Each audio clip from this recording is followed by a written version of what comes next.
A letter from Santa Claus, written by Mark Twain to his daughter Susie.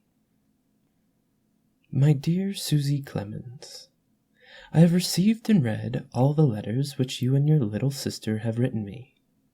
I can read your and your baby sister's jagged and fantastic marks without any trouble at all. But I had trouble with those letters which you dictated through your mother and the nurses. For I am a foreigner and cannot read English written well.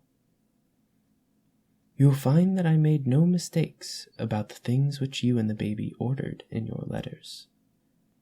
I went down your chimney at midnight when you were asleep and delivered them all myself, and kissed you both too. But there were 1 or 2 small orders which I could not fill because we ran out of stock. There was a word or 2 in your mamma's letter which I took to be a trunk full of doll's clothes. Is that it? I will call your kitchen door about 9 o'clock this morning to inquire.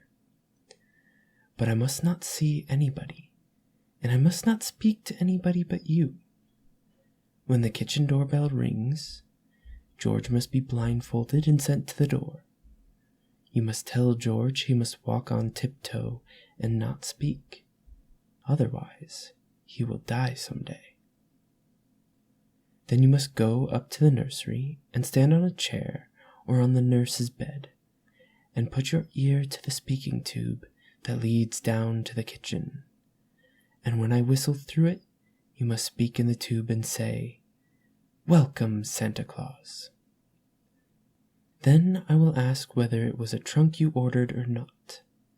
If you say it was, I shall ask you what color you want the trunk to be, and then you must tell me every single thing in detail which you want the trunk to contain.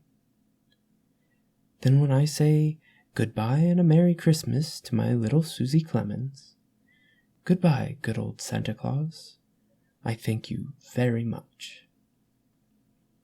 Then you must go down into the library and make George close all the doors that open into the main hall, and everybody must keep still for a little while. I will go to the moon and get those things, and in a few minutes I will come down the chimney that belongs to the fireplace that is in the hall, if it is a trunk you want, because I couldn't get such a thing as a trunk down the nursery chimney, you know. If I should leave any snow in the hall, you must tell George to sweep it into the fireplace. If my boot should leave a stain on the marble, George must not wholly stone it away.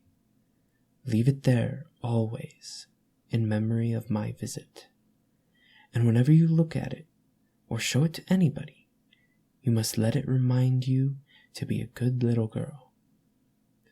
Whenever you are naughty and someone points to that mark which your good old Santa Claus's boot made on the marble, what will you say, little sweetheart?